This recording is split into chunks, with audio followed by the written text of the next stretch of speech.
Hello students, गणितीय ज्ञान YouTube channel के इस नए वीडियो में आप सभी का हार्दिक स्वागत है। आज के इस वीडियो में हम पढ़ेंगे प्रश्नावली 5.2 का पहला क्वेश्चन और दूसरा क्वेश्चन, जो लगभग एक ही तरीके का होने वाला है। इसमें हमें किसी एपी का प्रथम पद दिया हुआ है, उसका सारवंतर दिया हुआ है, पदों की संख्या दी हुई है और अंतिम पद दिया हुआ है। यानी मैंने पिछले वीडियो में आपको फॉर्मूला बताया था किसी समांतर श्रेणी का एनवा पद ज्ञात करने का, जो कि था ए एन बराबर A plus N minus 1 into D.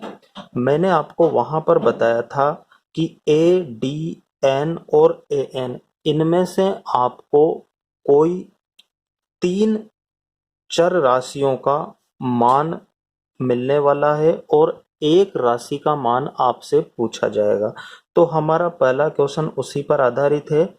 इसमें टोटल मिला के 5 क्वेश्चन है। किसी में ए का मान दिया हुआ है, किसी में पूछा गया है, किसी में डी का मान दिया हुआ है, किसी में पूछा गया है, किसी में एन का मान दिया हुआ है और किसी क्वेश्चन में एन का मान पूछा गया है, किसी में ए एन का मान दिया हुआ है और किसी में पूछा गया है। तो आइए इस क्वेश्चन को हम देखते हैं कैसे सॉल्व करना है।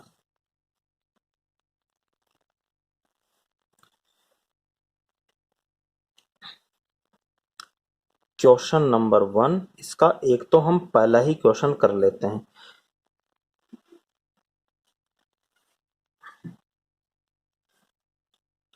निम्नलिखित सारणी में रिक्त स्थानों को भरिए। यानी हमें रिक्त स्थानों को भरना है जहां एपी का प्रथम पद है ए, सारवंतर है डी और एनवा पद है ए एन। तो हमें दिया हुआ है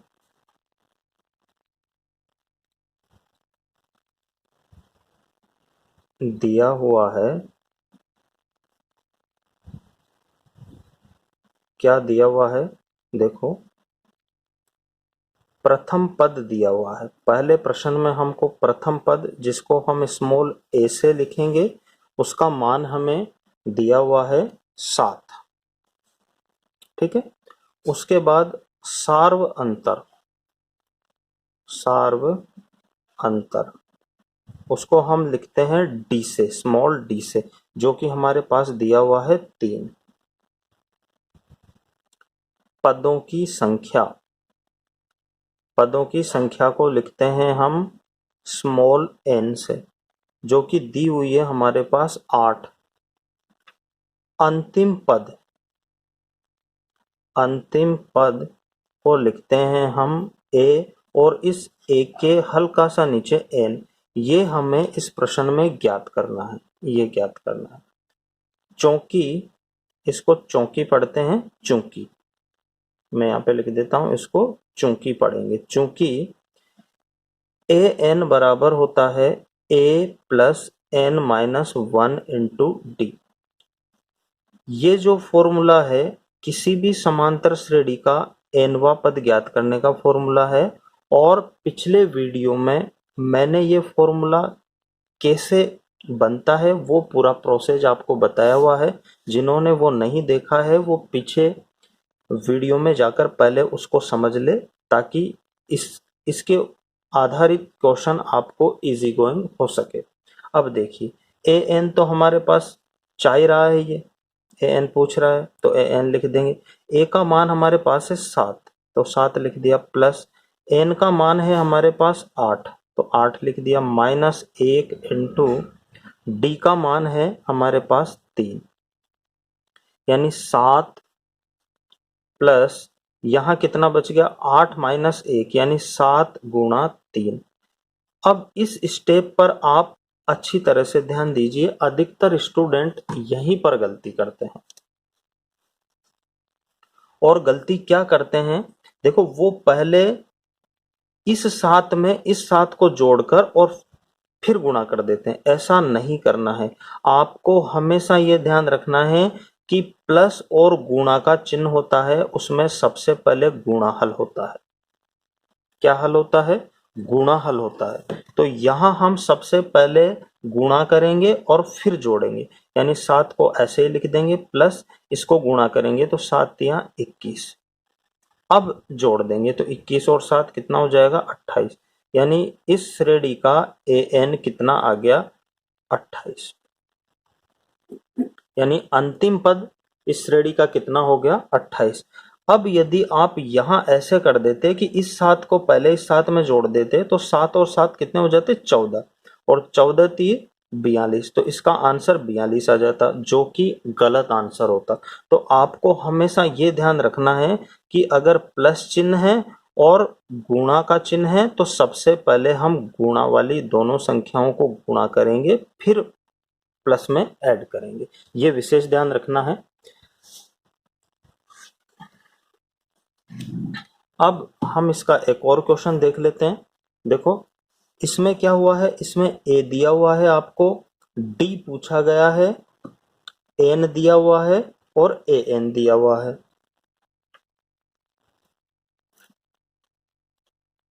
चलिए यही क्वेश्चन कर लेते हैं, क्वेश्चन नंबर 2।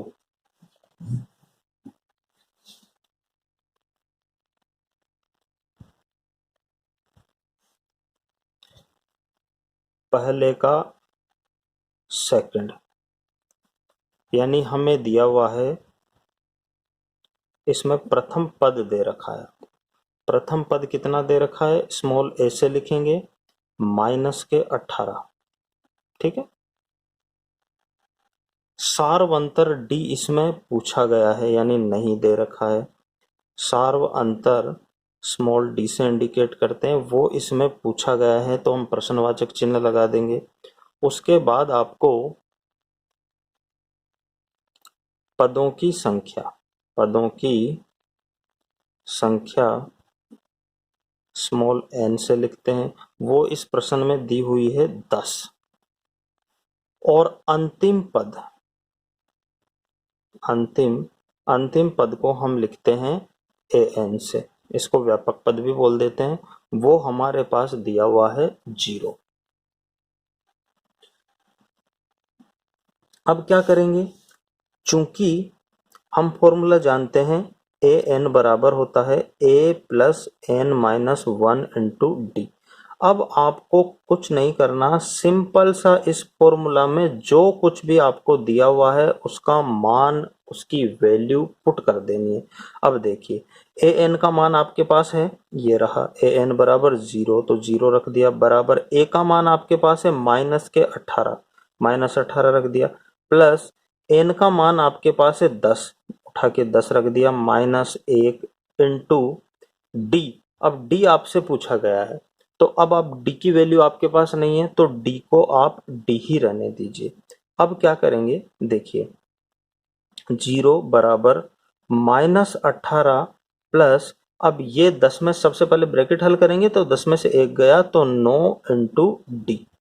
अब क्या करेंगे, देखिए ये एक टर्म है, यानी ये एक पद है और ये दूसरा पद है, और इस पद का और इस पद का योग हो रखा है, तो हम इस जो माइनस 18 है इसको ले आएंगे इधर, यानी इसका पक्षांतरण कर लेंगे।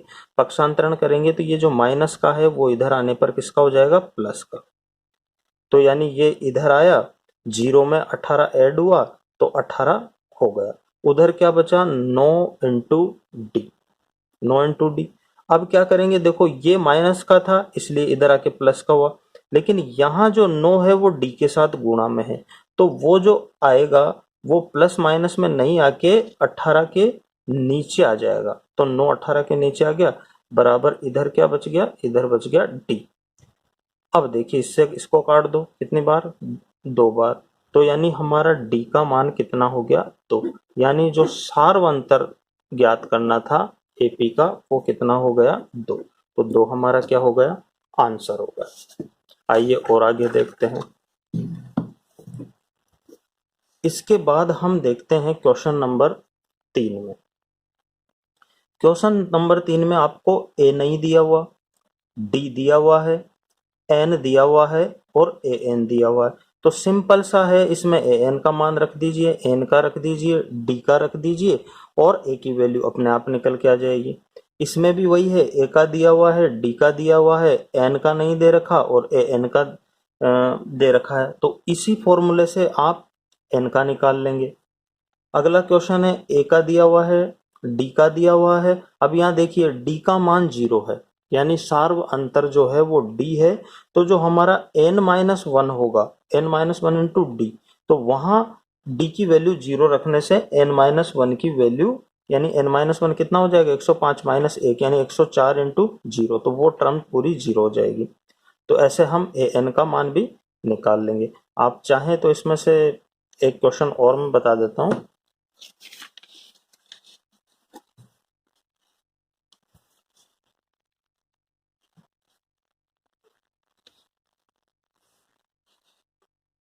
चलिए हम पहले का लास्ट क्वेश्चन देख लेते हैं, 5वां। प्रथम पद ए हमारे पास कितना दिया हुआ है, प्रथम पद ए हमारे पास दिया हुआ है 3.5। सार्व अंतर स्मॉल डी बराबर कितना दिया हुआ है, 0। ठीक है। पदों की संख्या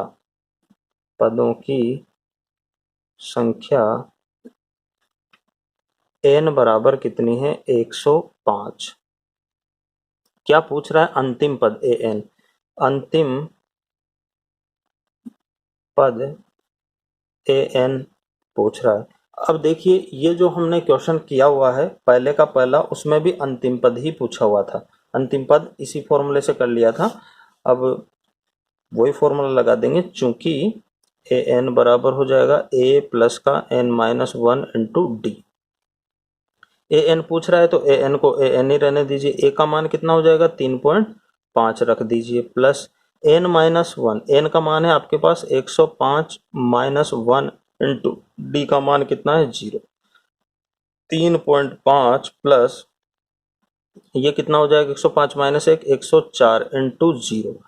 अब आपके पास 3.5 इंटू, अब ये संख्या है 104, वो 0 से गुणा में है, और आप जानते हो कि कोई भी संख्या 0 से गुणा होती है तो उसका मान भी 0 हो जाता है, यानी ये 0 हो गया। अब 3.5 में 0 जोड़ेंगे तो 3.5 ही आने वाला है, तो यानी इस श्रेणी का जो अंतिम पद है वो कितना हो गया, ए एन बराबर 3.5। यही हमारे आंसर हो जाएंगे।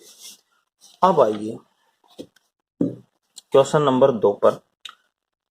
निम्नलिखित में सही उत्तर चुनिए और उसका औचित्य दीजिए।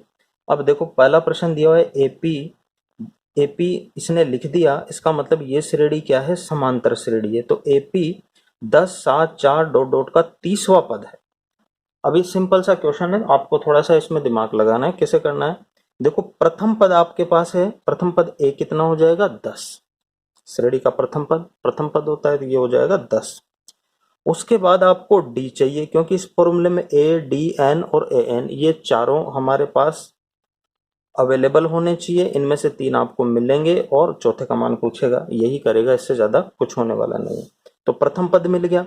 डी आपको यहां से मिल जाएगा। देखो डी का फॉर्मूला होता है A2 माइनस A1। A2 यहाँ 7 है और A1 10 है, 7 में से 10 जाएगा, -3 बच गया, यानी डी कितना हो गया, -3। अब ए हो गया, डी हो गया, और 30वां पद पूछा है इसने, 30वां, यानी पदों की संख्या कितनी हो गई, 30।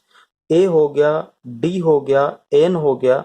तो देखो ए हो गया, डी हो गया, एन हो गया, तो ए एन आपको निकालना है, तो निकाल लोगे आप। कितना है, ए एन का जो भी मान आएगा वो ए बी सी डी में से आंसर देना है। तो ये हमारे पहले क्वेश्चन जैसा ही हो गया और 5वें क्वेश्चन जैसा ही हो गया। हम 2 क्वेश्चन ऑलरेडी इस तरीके के कर चुके, तो इसको आपको स्वयं को करना है। ओके, इसी पैटर्न का ये है दूसरा क्वेश्चन, इसको हम थोड़ा सा देख लेते हैं। ये थोड़ा सा माइनस वाइनस की वजह से थोड़ा सा कठिन आपको दिखाई दे रहा होगा, लेकिन ये है कठिन नहीं, तो इसको हम थोड़ा सा देख लेते हैं। देखो दिया है, सबसे पहले हमें जो भी दिया हुआ है वो लिख लेंगे। दिया है कि एपी क्या दी हुई है, -3 माइनस 1/2 2 डॉट डॉट क्या 11वां पद है। क्या पूछा है, 11वां पद पूछा है। तो आपके पास यहाँ प्रथम पद इजी गोइंग मिल गया आपको। प्रथम पद a बराबर कितना है? प्रथम पद आपके पास a बराबर हो गया 1 से।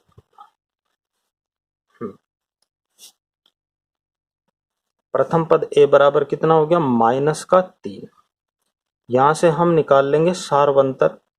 सारवंतर को लिखते हैं स्मॉल d से, फॉर्मूला होता है a2 - a1, और ये खुद कह रहा है कि ये श्रेणी एपी है, इसलिए सभी पदों के बीच का जो अंतर है वो समान होगा, तो हम a2 में से a1 को घटा लेंगे। अब यहाँ दोनों ही पदों के पास माइनस है, यानी दोनों ही पद ऋणात्मक है, तो ध्यान रखना हम a2 का मान भी ब्रैकेट में लिखेंगे और a1 का मान भी ब्रैकेट में लिखेंगे, ये माइनस चिन्ह यहाँ लिख देंगे। अब a2 हमारे पास कितना है? देखो -1/2, ठीक है। a1 कितना है? -3, ठीक है। -1/2, ये माइनस इस वाले माइनस से मल्टीप्लाई होगा, गुणा होगा, तो माइनस इंटू माइनस होता है प्लस, और 3। अब देखो क्या करेंगे, 3 में से आधा जाएगा, यानी कितना बचने वाला है? 2.5। आप चाहे तो इसका लघुत्तम लेके कर सकते हैं, मैं इस तरह से कर लूंगा, 2 तियां हो गया 6, और 6 में से 1 गया तो 5, और नीचे कितना है? 2, तो 2, यानी डी हमारा कितना आ गया? 5/2। अब आपके पास ए है, डी है, 11वां पद पूछा है, यानी पदों की संख्या कितनी हो गई? पदों की संख्या n बराबर कितनी हो गई? 11। अतः हमारे पास फॉर्मूला है ए एन का, क्या है? a प्लस का n-1 इंटू डी। ए हमारे पास कितना है? देखो -3 प्लस n हमारे पास कितना है? 11 -1 इंटू डी हमारे पास है 5/2, तो -3 प्लस ये कितना हो गया? 11 - 1 10 गुणा 5/2। अब देखो 2 से ये कट गया 5 बार, तो -3 प्लस, अब ये मैंने बताया था कि पहले गुणा होगा, तो 5 का 5 है 25। अब 25 में से कौन घटेगा? 25 में से 3 घटेगा, क्योंकि -3 है, या तो 25 में से 3 गया तो 22, तो ए एन का मान कितना हो जाएगा? 22। तो ए एन का मान इसमें 22 कौन से में है? देखो 22 इसमें है, बी में, तो ये हमारा राइट आंसर हो जाएगा। तो डियर स्टूडेंट, हमने इस वीडियो में 5.2 का पहला क्वेश्चन, जिसमें टोटल 5 क्वेश्चन है, और दूसरा क्वेश्चन जिसमें टोटल 2 क्वेश्चन है, ये हमने कैसे हल करना है सीखा।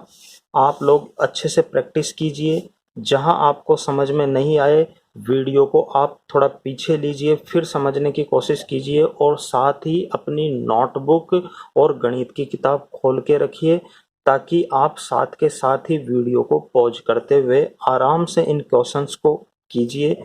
एक बार में समझ में नहीं आए, आप 2 बार कीजिए, 2 बार वीडियो को देखिए, फिर कीजिए, फिर देखिए। मेरी गारंटी है कि आप मैथ से थोड़े दिनों बाद प्यार करने लगोगे, आपको मैथ सब्जेक्ट बहुत अच्छा लगने लगेगा। निश्चित रूप से ये वीडियो आपके लिए हेल्पफुल रहा होगा और आपको ये वीडियो पसंद आया होगा, तो इस बात पर कर दीजिए वीडियो को लाइक, और चैनल को कर लीजिए सब्सक्राइब। वीडियो को आपने देख लिया, अब आपके उन छोटे बहन भाइयों के साथ जो दूर दराज के किसी गांव में 10वीं में पढ़ रहे हैं, उन तक भी आप पहुंचा दीजिए। धन्यवाद। मिलते हैं दूसरे वीडियो में अगले प्रश्नों के साथ में।